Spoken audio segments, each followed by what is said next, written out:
Hello, is this thing on? Okay, great, thanks.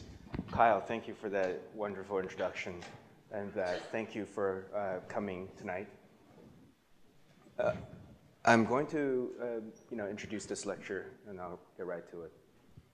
There's going to be 5 parts to this lecture, pile of parts. The 5 parts are gravity, number 1, gravity. Number 2, pareidolia. Number 3, superfurniture. Number 4, Frankenstein. And last but not least, BS. And before I get into the 5 parts or the 5 topics, I'll quickly introduce myself a little bit more. I published this book, Citizens of No Place, in 2012, like Kyle mentioned, with the support from the Grand Foundation through Princeton Architectural Press. If you got this book, this is not the cover I wanted. There's a little segment on the website, you can check it out, mail it in, and I'll screen print a different cover for you that I wanted. This is the story in question that will be, that's on exhibit here in Milwaukee. And so I draw stories, I draw comics in a nutshell. This book, Citizens of No Place, is a comic book. Why would an architect do comic books? And this question I would answer by stating that I think there's the fabrics or the fabrication side of architecture or the building side of architecture where ratio, which is the reason, which one would think about the reasons for building. And I've come to maybe think that the reason is the more difficult part to cultivate. Having reasons for building and having compelling thoughts behind, compelling ideology behind why one would build and what we're building. And so if we're saying the development of the reasons or the cultivation of reason partially can be attributed to theory of architecture, and if theory of architecture is not fact, in fact, it is the opinion of the few or some opinion of the people who articulate it really well, that would be, I would think that's theory, which is inherently subjective or really fine-tuned subjectivity. Not mathematical, not objective. And so the communication of theory to me, thinking about the language that architects use, which are the composition of lines and the composition of frames, suddenly made a whole lot of sense to me to be telling subjective stories, subjective opinions that I have about architecture and compose them in the language of architects. And sometimes these stories get translated into installations, and other times the installations maybe somehow through one way or another inform designs of architecture. And at times the designs of architecture, through series of discoveries, we translate that into drawings that are, again, cartoonish, but not necessarily cartoons about architecture, but cartoonish architecture. So, gravity. I'll start with this project. This is a project that we're working on right now to be built this summer in Toronto. It's an installation, outdoor installation. We were looking at the iconic 5-sided shape that the Pentagon is, and perhaps over time we've become accustomed to associating a Pentagon with a house. But at the same time, we're wondering if we slice the house into 5 parts and allowed it to rotate and establish different relationships with the ground and resist gravity in some ways, can we then engage each one of the 5 sides of the Pentagon to be aligned with the datum and produce some kind of program that, as it tumbles and rotates, its relationship with each other and the figurations that we inject into the interior of these pentagons produce programmatic differences, maybe. And we also were thinking about the 45-degree cuts that physicalize the drawing projection that we're really interested in facilitating the oblique surfaces that I like so much. But moving on from this project, I just wanted to talk about that project as a launching pad for gravity. A long time ago, 10 years ago, I couldn't believe that this was 10 years ago. I went on a road trip. In fact, I was here in Wisconsin. I was at Taliesin in Spring Green. I'm no longer allowed to drive in Wisconsin as a result of that trip. But I drove from Wisconsin to Arizona a long time ago, and during which time when I lived in Taliesin, I dedicated a lot of my time and attention to the Broadacre city. I was thinking about the Broadacre city, and as with any young, impressionable people with a sense of morality at the time, I was thinking, we just keep on expanding. That's terrible.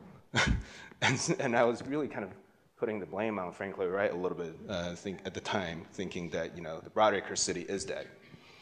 So as maybe a reaction to it, I suggested that to myself. In fact, this was entirely self-driven. I didn't have a professor at this point. I was having a conversation with myself, thinking I'll inscribe the Broadacre city into a rectangle and put it into space as a spaceship. So the Broadacre city suddenly became a scenario of somewhat of a Noah's Ark.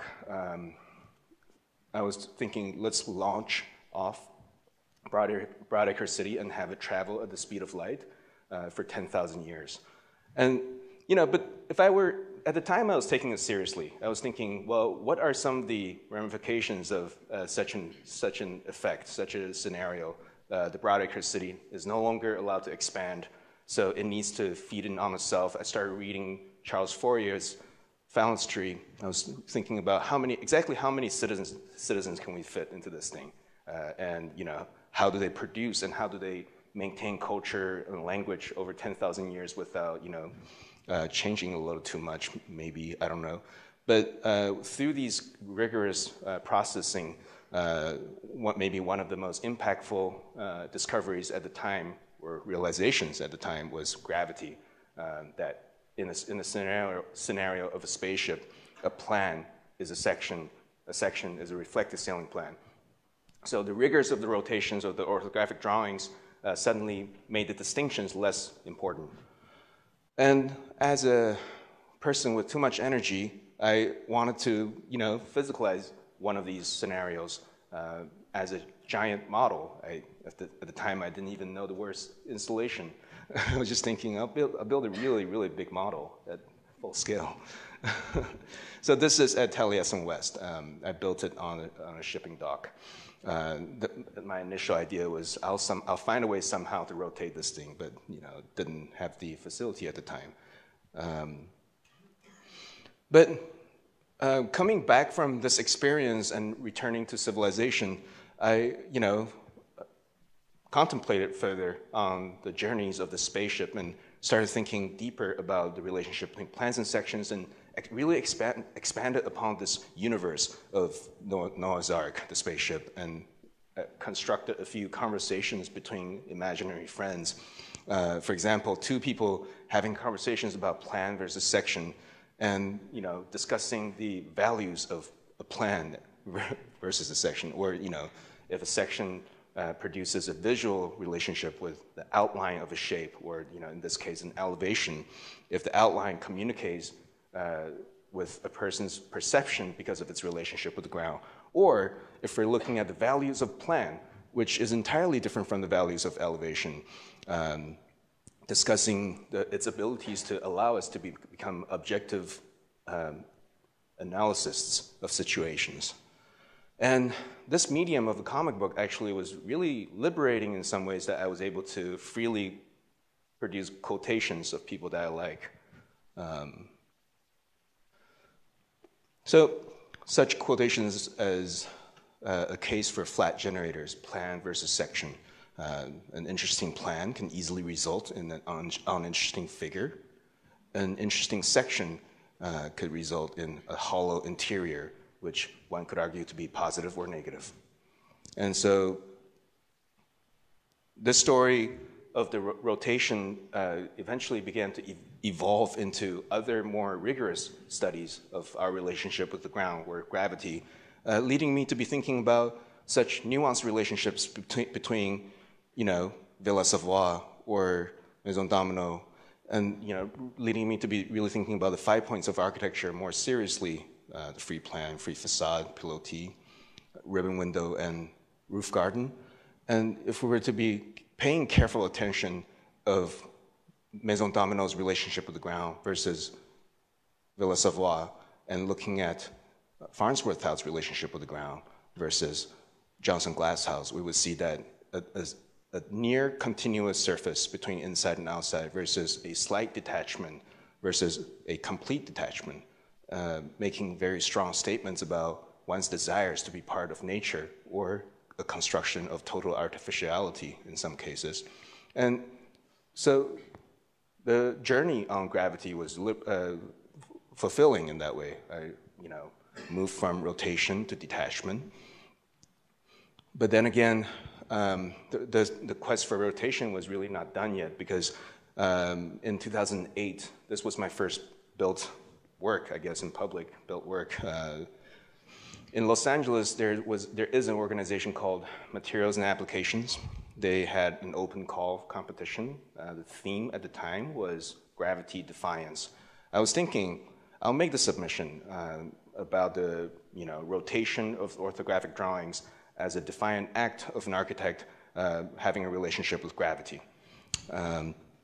So this thing really rotated. This thing rotated at once an hour. Once an hour, meaning of the four surfaces, every 15 minutes, one of the four surfaces would become parallel with the ground. And every 7.5 minutes, some sort of collision, social collision may happen.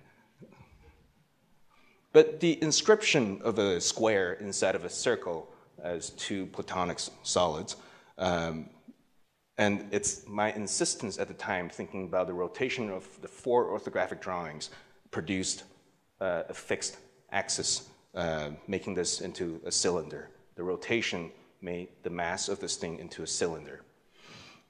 And the cylinder, while it's interesting, and I was really trying to think deeper a little bit about how do we cut a cylinder, and its longitudinal cuts became more rectangles, whereas the cross sections were far more interesting to be looking at, I thought, at the time.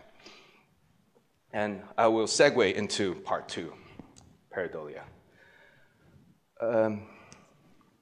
I spent a lot of time in Kentucky over the years, and one of my encounters was this gentleman. His name is Drew Parrish. Drew Parrish opened a gallery called Land of Tomorrow. At the time, we had this kind of maybe exchanges, thinking, how do we kind of take stuff to the next level? One of the suggestions was, well, you could do a show at Land of Tomorrow. You could do anything you want. I was thinking, I want to take the rotation thought a step further and evolve maybe a little bit from the cylinder to a sphere. If the rotation does not require the axis, and if the insistence is no longer on the four drawings, but something else, can we engage gravity slightly differently? And the result, abruptly I'll jump to the result. By the way, the name of this project was the Fallon Street Module, still thinking about Charles Fourier at the time. But the result of this project is called White Elephant. That's the name of the installation, which very fortunate to have been collected by MoMA. We had 3 thoughts, and 3 thoughts only, when we designed this project. First, I wanted to do something that's hard on the outside, soft on the inside. Hard on the outside, soft on the inside. I've also, over the years, come to realize that's everything I like, including buildings, food, and people. Deep fried anything is hard on. Matt, we had some deep fried food that was hard on the outside, soft on the inside. The second was chocolate. Chocolate is hard on. So that's the first thought, hard on the outside, soft on the inside. Second thought was that it needs to tumble freely like a sphere. Or more like a jack in a way, because we basically produce a diagram of a tripod that tumbled 8 sides. I'll leave the third point till later. Well, the third point is, I'll leave it till later. But it really tumbles. This thing really behaves closer to a sphere than it does a cylinder. But why must it tumble? Who cares? What's the point? And this is why. Its relationship with the ground, the proportional readings of mass, and our general abilities to make associations with mass that is either slouchy or doing something else. It has an effect on us. And I'll quickly go through this story, which is, on view, like Kyle said. Quickly really go through the story to illustrate the thought a little bit. Here you can see a man who's hiding behind some bushes and staring at a deer, and he's thinking about his strategies, jumps and hugs the deer, and he slices the throat open. He does not take the meat, but he does not take the meat. He only skins the deer. He skins the deer very systematically and enthusiastically, as you can see. He skins the deer and systematically sews it back together into a continuous cladding, and he cloaks himself under the cladding as the first architectural detail. So this cladding or carpet that he brings over to the woman that he loves, he enthusiastically explains to her his day. I killed a deer, skinned it, spent all night sewing it back together. The lady has no reaction to anything he says. But he covers himself under this carpet or cloak or cladding, and he dances for her. The cover abstracts his details, and suddenly he becomes this mass that's dancing around, producing a new skyline. The proportions and the postures of his dance became these characters individually, stirring different types of effects. And so as I was studying this project, I was really thinking, well, I went to an art show and really became bewildered by Nick Cage, and really was thinking, what are some of the other ways I can engage this issue? And among the other people I was thinking about at the time, clearly was Otto Flows and Godfrey Semper. But the study of posture, or the reading of the mass that is produced by posture, is an age-old conversation we've been having for thousands of years. We've been studying the body of the youth in terms of its communication of sensibility or personality. On your far left, you're looking at the Greek kouros, which is bilaterally stiff and symmetrical. We get to Michelangelo's David, which is performing what we understand as contrapposto, or the S figure, a relaxed sensation or relaxed personality. Or when we move on to Bernini's David, which is performing a type of torque that establishes a sense of intensity. So even if you don't see their faces, we're able to tell the body language somehow. The translation of the body into architecture also is not something that's novel at all. In fact, the simple act of calling something a capital, a shaft, and a base in the sense of a column, or in the case of Louis Sullivan reading the Chicago skyscraper as a tripartite relationship of its relationship with the ground, or in this case when Otto Flows took the combination of both thoughts quite literally in the production of the Chicago Tribune Tower competition in 1929, really tells that story, really tells the story of the tripartite reading of the body language, I think. And if I were to return this question and ask myself, why do I like the mass of the Seattle Public Library so much? Perhaps it has maintained the tripartite reading. Perhaps it is a building performing contrapposto, and that is why the obtuse angle is able to give us the sensation of relaxation. Could that be the case? Maybe. But then who cares, right? Who cares about shape and mass and the reading of proportion? This is why we should care. If the skyline is a collection of architecture and the architecture is a sentence, if the skyline is a sentence of architecture, the individual characters are crafted and produced by the people who can manage the mass, and that's us, that's the architects. And the skyline or the sentence of architecture go on to represent the idea of a city. or the idea of a society. So if the sentence is declaring something consistently, the same message, but then there's being said differently, I am not saying anything special. If I'm saying I'm not saying anything special differently, I'm only saying cities, but I'm saying cities differently. And the individual crafting of the characters is our responsibility.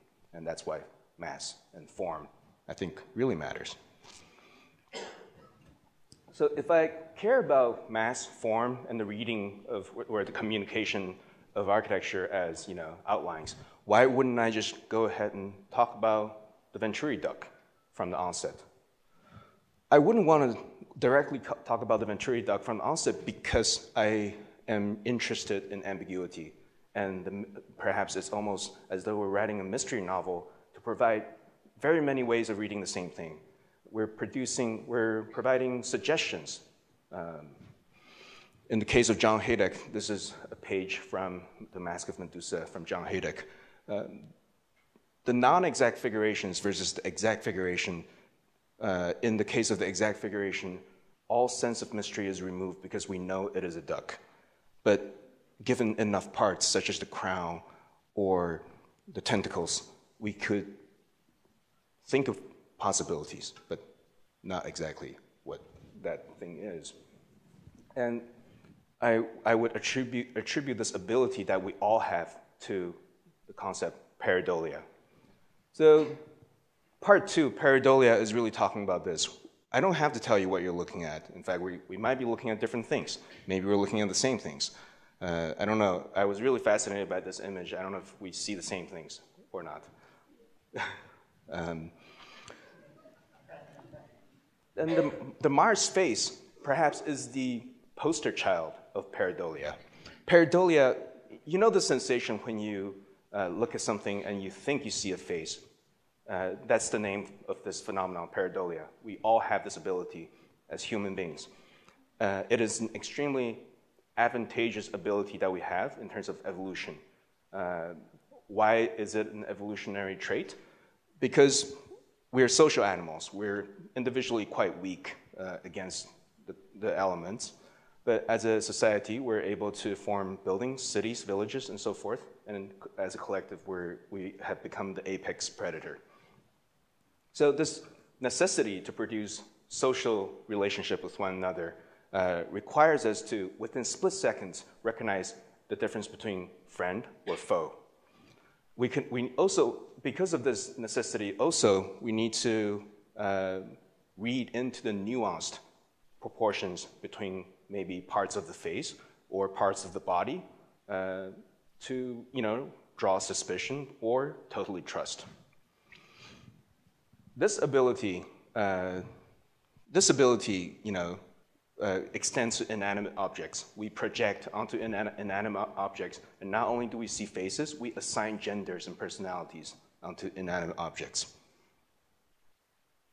It is truly shocking how few elements that's necessary for us to perform this task.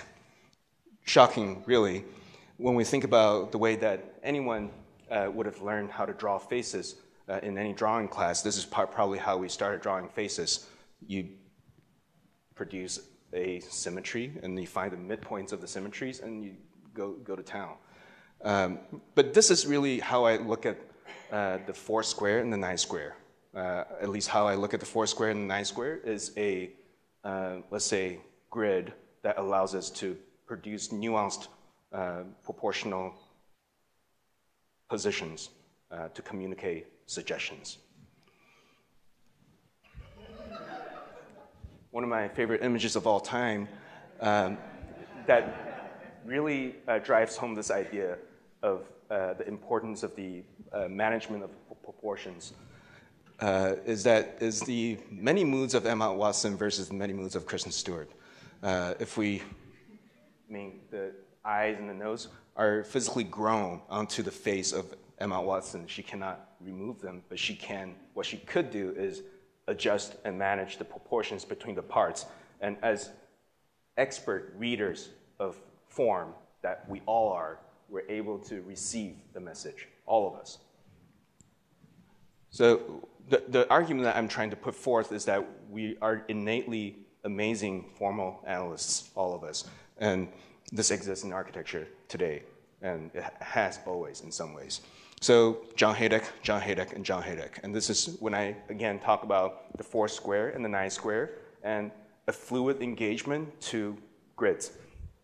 And this is also an excerpt from The Mask of Medusa, a drawing that he did, which maybe in some ways completely changed the way I look at things, and my relationship with exact figurations was never the same. So, as this concept became clear to me, it really began to transform the work that we do in the office. I started making drawings like this. I started making drawings that are maybe not exactly something, but suggestive of something. I started becoming really interested in writing optimistic mystery novels, and started to move away from, what once upon a time I wanted to take exact figurations and compose them between frames, but these days we don't really want to do that anymore. And once upon a time, I was also even really interested in the collision of icons, thinking that, man, this is a really clever postmodern project where I can take postmodernism and then bring it into the complex surfaces that a digital project could offer. Yes, it was fun, but I'm not that interested in it anymore. So we've gone through gravity and pareidolia. Number 3 is superfurniture. So after Taliesin, 10 years ago, after Taliesin, I went on to join another cult. And this cult was Atelier van Lieshout, led by the strange man, Joop van Lieshout, a really strange individual. These are the type of drawings that he draws. You can probably see the influence. And this was the first project that I had to work on, the rectum bar by Atelier van Lieshout. I worked on this project. Some of the things that I did for this project included bagging a bunch of brown bags with foam, and they are nice tubes that you can put into the bar. Kids really go crazy jumping on top of these tubes of brown things. It was real important to you that we really model, these little details. As I said, a strange man. Joop van Lieshout declared independence from the Dutch government. He owned this plot of land. It's a pier. Here's a pier in Rotterdam. And he owned it. I guess I don't know how he owned it, but he owned it, and he claimed that this is now an independent nation. So he declared independence to the Dutch government. It was ignored, obviously, but he took it very seriously and made his own flag, invited international communities to join this anarchical, little world of art, which, as I said, as a really young, impressionable person, I was susceptible to these type of invitations, and I went.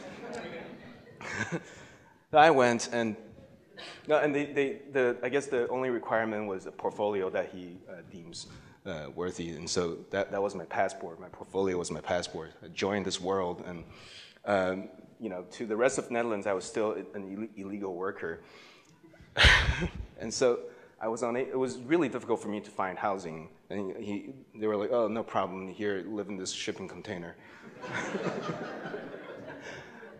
So living on the pier was, I was calling my brother at the time. I was telling him, "Oh, yeah, it's really rough. It's kind of hot and we're really cold and very damp." And I was, the packaging, the type of carpets that blankets that people use for moving. I was sleeping in those. It was just terrible condition. And he was like, "Oh, really? But where are you living?" I'm living by the ocean. He's like, "Oh, living by the ocean. That's great." He had a different idyllic image of living by the ocean. So this experience really influenced me a lot. The combination of the two cultish worlds that I went through 10 years ago, and both Taliesin, living in the desert, and then suddenly living in a different type of desert. And all I had, my personal belongings. I did not have a whole lot of personal belongings, and that was the revolution at the time. I didn't need a whole lot, and I had one bag of something and another bag of something else, and that was it. And its after effects on, or the ongoing effects on me, were at least maybe up until 3-4 years ago, was this, the briefcase house. This is my house. I live here. And when I moved into this office space, I wanted to build a house inside of the office space, and this was it. The premise was, if I could fit my entire personal belongings into a box, and the rest of the space would be my office. And there's my cat, Helvetica. Strangely, this is actually a very sustainable project. As you shut off the doors, you can really localize the heat source, and so I could really, enjoy a very warm and comfortable environment for 15 to 20% of the heating bill. So when the white elephant came back from Kentucky, where it was first shown at Land of Tomorrow, before it went to MoMA, this was the situation. And here I will return to the white elephant and talk about the third point of things that we were thinking about that I didn't mention at first. I said a thing that's hard on the outside, soft on the inside, a thing that rotates, tumbles freely like a sphere, and the third part is a thing that is too big to be furniture, but too small to be architecture. That's what all these are. Way too large to be furniture, but not quite architecture. I don't think of any of these as architecture, and they're also not furniture. I've been calling them super furniture as a result. But the introduction of the super furniture as a collective really changed the way I was negotiating with this once upon a time large loft open space, because I had to walk around stuff. And the idea of the super furniture really maybe caught on and got picked up by the Architecture Foundation in London as we were invited to to make a super furniture, a home away from home, sort of. At first, the proposal I was thinking about, in the initial proposal, I said I will live inside of the super furniture in the gallery in public for a month. Really negotiating, and experiencing what it means to lose privacy and, enjoy total public life. And the two performance artists, so here I would be, let's say combining architecture, installation art, and performance art somehow. The two performance artists that came to mind for me at the time was Joseph Beuys and Hugh Hefner. But what's important to me also was thinking of the question, now just who is the true extrovert? Maybe the answer is simple, but it's not really to me.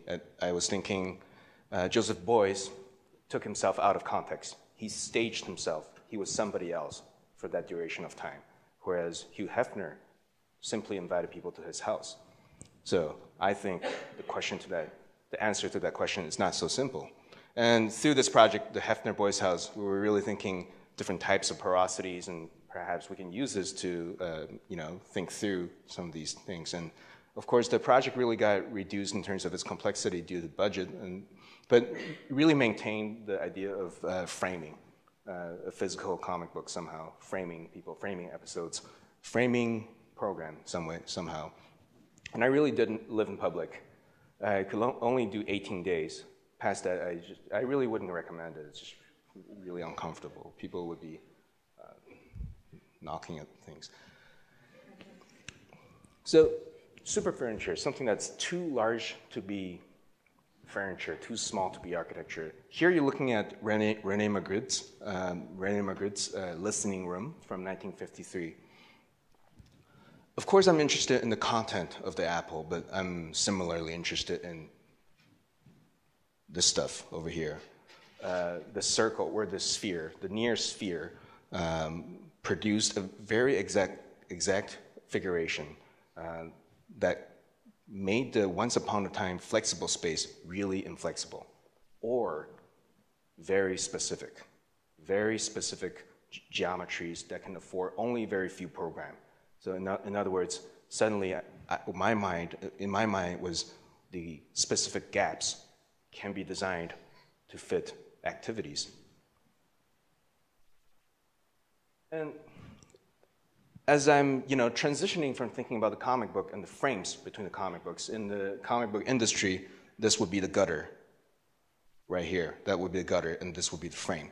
So what's inside the frame and what's between the gutter, for me, naturally, I was really drawn to plans of sauna. Plans of sauna, thinking about the Moriyama House, the Kanazawa Museum, the Toledo Glass Pavilion, and Rolex Learning Center. I mean, the Agadir project somehow relates as well, but more specifically, these few. And if the comic book has a relationship between frames and the specificity of program kind of is a behavioral guidance that if you eat in your bedroom or if you have sex in the kitchen, you're definitely misbehaving.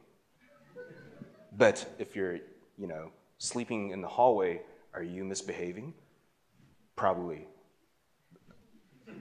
But these are really interesting thoughts because program, I think, is a result of an economic pressure from the industry of real estate. Now we have set standard of domestic diagrams that architects did not produce. But at the same time, thinking about the part-to-whole relationship of what are guts and what can we resist or what can we embrace, led me naturally to something like this. If the importance of the non-flexible program are inscribed inside of frames and the gap relationship can afford some other types of programs that may be appropriated, that's the comic book plan for me somehow, or the loose fit plan. I ran a similar workshop out in Michigan recently. This was the result from Michigan. I was really kind of encouraging people to start mashing up things that we're familiar with and produce plans and using them as carpets. Carpets that would give different levels of importance to a figure-ground relationship where you would perhaps walk around certain figurations and suddenly the figuration, as you soften the corner or enhance the corner, we're engineering some kind of surprises. A social engineer, architect, a social engineer via the figurational plan. How interesting to me, anyway. And a similar thought led us to the proposal of this year's Taiwan Pavilion for the Venice Biennale. I have the good fortune of being selected as the person to build and curate the National Pavilion for Taiwan. And this was our proposal. The name of this project is Township of Domestic Parts. Really thinking about exactly what I was saying. If we were to reduce and abstract the essences of programmatic parts and think of them as freestanding super furnitures or freestanding houses of single programs, we would get into a situation with, for example, house of sleep. The garden could be a house, so this entire house is just one program, the garden. Or, what is a living room if we can think of 3 different kinds of living rooms? One that you're sitting on a couch and watching TV in, or one where you put up almost as a shrine for the ideal representation of your family that you never touch until you have a guest over. So these are some, or the house of shit, which near and dear to me, really. When you think about it, when you share so much with people, you need to escape from them from time to time. The only place that you have, which is a sanctuary to yourself, to remedy to your individuality, especially when you take a book or your iPad as a portal into a different reality while you take a crap. Very, very special and important, I think. So these are the individual freestanding houses that we decided to scatter within the confines of the envelope. And the figure-ground relationship is a soft one where you can walk around it or through it. So these are some of the renderings. And it's under construction, so exciting to be thinking about something that, this is going to be real.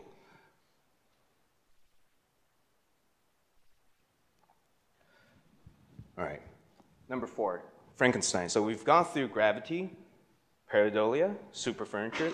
Now I want to talk about Frankenstein. The part-to-whole relationship of the composition and plan, we're able to now launch a thought of installation art into an architectural plan typology, which is the loose-fit plan. But what about the mass? Can we think a little closer about the mass? And here you're looking at an exquisite corpse that's done by André Breton and his friends in late 1920s. And I want to turn our attention to this building, or this proposal of building. This is Neutling's Redeck Architects, the Bruges Concert Hall in 1999. It came second prize, I think. Bob Somel, the director of the School of Architecture at University of Illinois, wrote this really fantastic essay, Green Dot 101, within which he was talking about the saturated shape. He was using this as an example to be thinking about the aggregation of masses and how do we unite the disparate parts of the masses to read as a whole. So the part-to-whole relationship could really be facilitated by a consistent skin. The consistent skin could make multiple parts into a new shape. But increasingly, I catch myself looking at stuff like this. I catch myself looking at stuff, this is MBRDV, OMA. I catch myself looking at stuff like this that has an over-articulation of part-to-part relationship.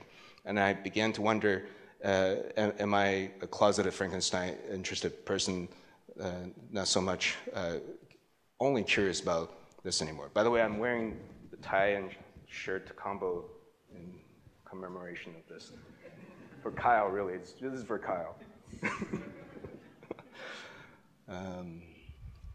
But what if I could even think of the roof garden of the Unité d'Habitation as a Frankenstein or an exquisite corpse? Or, more interestingly, thinking about the Villa de Lava as a Frankenstein. If Rem Koolhaas suddenly had a desire to form a relationship with the ground using Villa Savoie and Johnson Glasshouse, by stacking Villa Savoie onto Johnson Glasshouse, thinking if Johnson Glasshouse is a continuous surface between inside and outside, and Villa Savoie is a detachment, this actually is a really wonderful ballad in some ways, a remixed song about relationship with the ground a la DJ Koolhaas. And this thought of the over-articulation of part-to-part relationship has really influenced my teaching as well. These are some of the things that I've been getting my studio to work through. And it also reframed the way that I'm thinking about some of the buildings that I like very much, such as the Wall House from Haydock, or art installations such as Metropolis 2 from Chris Burton, the over-articulation of part-to-part relationship. And I started asking my students in Chicago if truly there are 50 words for the word snow in the Eskimo languages, couldn't there be 50 ways to describe very well aggregation for architects? And I've also turned my attention to people like Andrew Kovacs. I guess I'm just getting really bad friends and bad influences. Andrew Kovacs or Peter Jan Hinkels from Speedism. I'm genuinely attracted to the mess and the overabundance of parts here, and thinking as expert composers of form, these people really do it well, and I want to learn about that. And if New York, the hotel in Las Vegas is a building, right? And the over-articulation of part-to-part relationship resulted in the extraction of cliches from a city to make it into a building. So interesting to me, I think.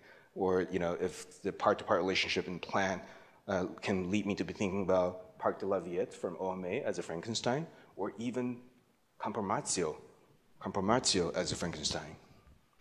And the work that we're doing in the office these days, we really try to maybe think about that. Can we take stuff and recompose it into things? And also within the drawing of my work, the drawing portion of my work, I've been thinking about, are there ways for me to aggregate back the stories into composites? Some of the work that we've been doing in the office, this would have been a year ago exactly. This was a competition, now I'm going to show you a few projects that are related to the thought of Frankenstein that we're doing in the office, that we've been doing in the office for the past year. This was a competition to a Russian park, and they were asking for somewhat of a folly slash viewing platform, and this is what we proposed, a building that's aggregated of various figures. So the composite figure, now we were thinking, would that allow us to be thinking about treatments of facade? Can we use, instead of using a consistent facade, can we introduce, subtle differences between types of wood? I mean, it's really an excuse for us to draw elevations. We just wanted to draw better elevations. Where does the aggregation impact the section or plan? I don't think we did it that well then, but really this was the thought behind it. Can we make some kind of Frankenstein? And the various projects that we basically produced a series of 5 or 6 projects that are very, very similar and very related at the time. Can it become a city? Is it a building or a city at that point? Can it become a skyline? Or can it be bundled? Or as a skyline, do they stand together, lean on each other? Can we think about contrapposto? And do these types of aggregations offer us drawings that we would never have foreseen as we cut through them?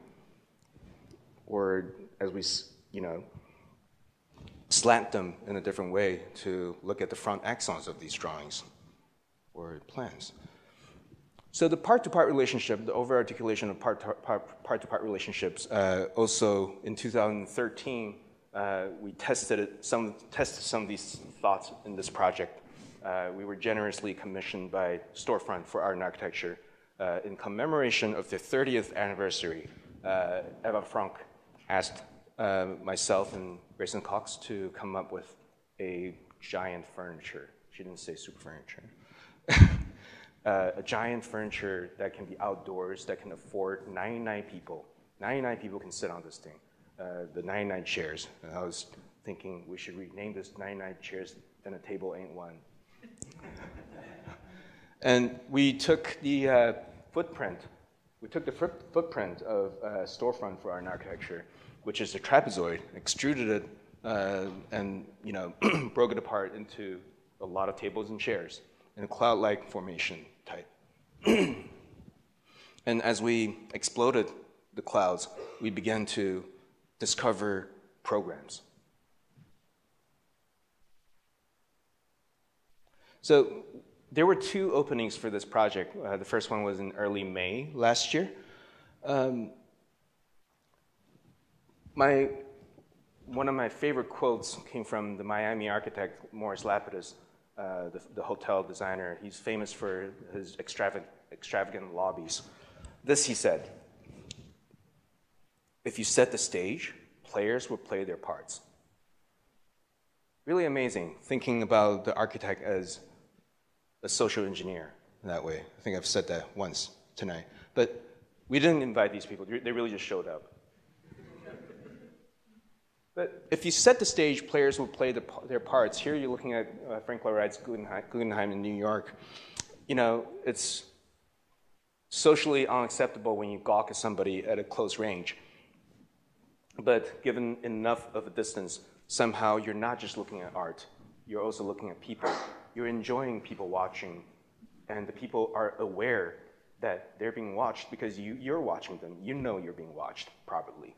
So the simultaneous role that one plays as both a spectacle and a spectator transform the person to be slightly different from his or her normal self, and therefore the architecture facilitates character plasticity. As we cladded this thing for the round 2 of the opening, I really enjoy these images. I'm just flipping through them.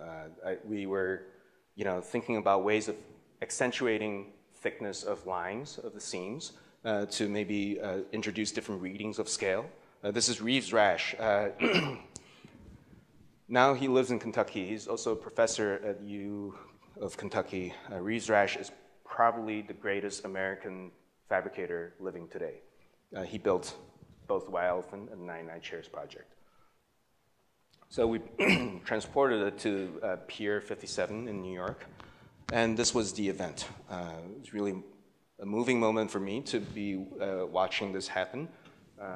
Here we have Eva Frank, Joseph Grima, Sarah Herda, and Kyung Park, the founder of Storefront. The four of them sitting together, the four former directors, former and current directors sitting together around this table discussing the past and future of Storefront and for art and architecture on its 30th birthday. I want to use this as also a platform to be talking a little more closely about the part-to-whole relationship or the Frankenstein problem. Here, I mean, I feel kind of bad using Greg Lin to be making this point because the reason why I feel bad is because I deeply respect Greg Lin's work. I could have been using SoftLab or The Very Many or Aranda Lash or a lot of people who do this type of installation art, architectural installations, where the emphasis is the brick. The emphasis is the crazy brick, right? And sometimes the brick runs out and that's the end of the composition. Other times, there is no desired boundary for the bricks to expand. It is as though Jackson Pollock came back to life in architecture and did not have the convenience of the ending points of a canvas frame. Enzo Mari, on the other hand, is someone that I look to when it comes to a different engagement of the brick problem. The characters, the bricks have characters. Did I accidentally just quote Louis Kahn? Oh my God. Never thought about that. I need to stop doing this. But for us, we're looking at bricks in a similar way. Oh my God, I can't believe I just did that. The brick wants to be something? No, we were also really interested in the figurations of the brick curves so that we're able to afford, gaps or actions. As I was saying, if you set the stage, players will play their parts. The physical dimensions really invite activities. Some people really like gaps, for example. All right, last point. The last point of the 5 points that I'm presenting tonight is BS. This is one of my favorite books. It's a really short read. I highly recommend all of you read it. It's only 87 pages. It's written by Harry G. Frankfurt. I was first introduced to this book by Michael Speaks, the current dean of Syracuse University. I can give you the cliff notes of this book really, really quickly. The basic premise of this book is there is a distinction between lying and bullshitting. A person who lies knows the truth, acknowledges it, embraces it, and covers it up. So the person who lies knowingly covers the truth. A person who bullshits does not require the truth. He or she does not require the truth. It is a type of attitude of bluffing, maybe, a type of attitude that so-called fake it till you make it. And if we think about all the productions that happen within the confines of the Academy of Architecture, nothing you do is real. Nothing at all. Nothing is going to get built. And, but through massive amount of good communication and conviction, it turns into concrete at times, as real as concrete. So the ability or the power of projection that architects have really make us the people who make the foundations of culture in a way that almost every civilization I can think of that gets studied through archaeology is the study of the reminiscences of their cities. And in some ways, the winds of the projections that are maybe carefully calibrated that we do as architects have that power. And as I was saying, through communication and conviction, it leads me to be thinking about the importance of representation. And this is what I want to talk about in the BS portion. Also, I took this so seriously, I named my office Bureau Spectacular, BS.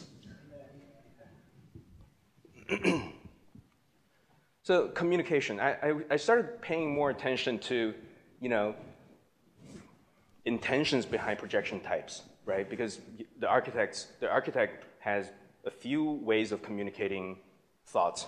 There's the single point perspective, and I started studying maybe similarities of people who use single point perspectives that divides symmetry. Or two-point perspectives. What kind of architect uses two-point perspectives?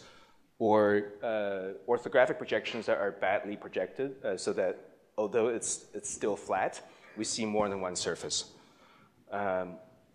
So I'm drawn to, I guess I'm drawn to both the example of Bernard Schumi and Daniel Libeskind, in that if the two-point perspective is a type of rendering, or the one-point perspective is a type of rendering that communicates the subjectivity of the few to convince the many, almost in an autocratic way, or the autocratic type personalities that needs to sell the project through the two-point perspectives. I'm far more interested in the score to the music as opposed to performance of the music in that way. So because of the complexity of this type of drawing and the wonders that Daniel Libeskind performed in this drawing, Micro Megas, I will never blame him for anything. And also because of this reframing of what drawings can do and what drawings are. And maybe earlier I was talking about the mystery novel that the orthographic projection produces. The fine line that one walks from composition to convolutedness, I guess, this I would say it's still on the line of composition. And I wanted to do something like that, I guess. I started doing stuff like that. So here is a portrait of Bob Somel. You have novel repetition, plastic politics, organized surprise. Where are the other two? I can't even remember. Who cares? And I started making, drawings. I guess repeatedly making drawings that are cartoonish figurations, no longer cartoons about architecture, cartoonish architecture, and really thinking about the people that I look up to, such as Daniel Libeskind's Micro Megas, and what would I do if I did something like that? And I started also even thinking more deeply about the role of calling out. If I started thinking of the Miller House from Jose Uberi as this, or if I started thinking of the Eames House like this. So I will tell 4 or 5 more stories really quickly, and then that's it, okay? First, and these are, a quick series of cartoons about architecture. First is the quest for height. The question is, how high can we go? And the answer to how high can we go in this reality is when we run out of air, which is roughly 12 kilometers when you hit tropopause, when you enter the stratosphere. So that's roughly 12 kilometers. And here you can see, roughly make out the skyline of Manhattan, because this building is the extrusion of Central Park for 12 kilometers. It has a capacity for 87 million people, which is roughly the size of Germany today. So imagine, rounding up all Germans and see, I think that's funny as shit, but when I presented this in Sweden, nobody laughed. It reverses the type of figure-ground relationship. So even section and housing typology has to be considered in section to, where no one will find us. But naturally, he gets discovered by 2 policemen who are trying to arrest him, and he says, "Why? Because I'm, sleeping with a building?" And they're like, "No, because you're sleeping with the wrong building." And they go on to tell him what are the right buildings to sleep with. For example, iconography, economy, or morphology. But he pleads, innocence. He says, but officers, I'm not guilty because I'm in love. I'm aware of what I'm looking at. Even though that's the way it is, that's the way I see it. And so the officer says, okay, love is innocent. We're not going to arrest you. Instead, we're going to assign a reference number to this thing that you're sleeping with so everybody can sleep with it. Or in this other story where a billionaire has been murdered. A billionaire has been murdered, and there were 3 witnesses, all suspects. The butler, the wife, and the classmate. And strangely, all 3 confessed to the crime and described a completely different scenario, and in doing so, designing 3 different houses. Or in this story, a future archaeologist encounters a contemporary man of the 21st century, early 21st century, where he tells him that he's been gone for 10,000 years and his culture no longer exists. And he's really curious, because he's an archaeologist focusing on the average taste of the early 21st century. So here's the average taste of the early 21st century. And he says, I have so many questions. So many questions. First question, was architecture this or that? Because we can't figure it out. According to the records of the academy, architecture was this. According to field research of archaeology, architecture was that. So in the Victor Hugo sense of the word, this will kill that. This has no relationship with that. This is the last story. Finally, I'll tell this story in more depth, and then that's it, okay? So 3 kindergartners are graduating. They're graduating, as you can see, happy graduation. They're graduating, they're asking each other, what do you want to do when you grow up? So that's the question. What do you want to do when you grow up? The first kid says he wants to be a fireman, naturally, because he wants to hang out with other firemen, and he wants to jump through buildings, and he wants to save people. The second kid says he wants to work in aerial space mission control center, because even though he wants to be an astronaut, he realizes the reality of his fatness. He's physically unfit to be an astronaut, but he wants to bring them home because he likes to imagine his own constellations, and he wants to ask the astronauts if they saw an angel. The third kid wants to be Michael Jordan. He wants to be good at rules. He wants to, push his personal capacities. And the fireman kid says, well, as for the house that I live in, naturally I want to live in a clubhouse or some kind of a tree house. And you guys are invited. We can, just play superhero, read comics all day, anything. The astronaut kid says, well, when I grow up, I want to live in a house, inside of a house, so that I can cancel the outside, or I can cancel my house, or I can cancel the whole world. And the basketball kid says, well, seeing as, I'm going to be a famous athlete, I'm probably going to, live in a castle, make a lot of money, and just live in a castle so big that I can fit a village inside of the walls, and they're going to serve me. It'll be much bigger than any clubhouse or treehouse.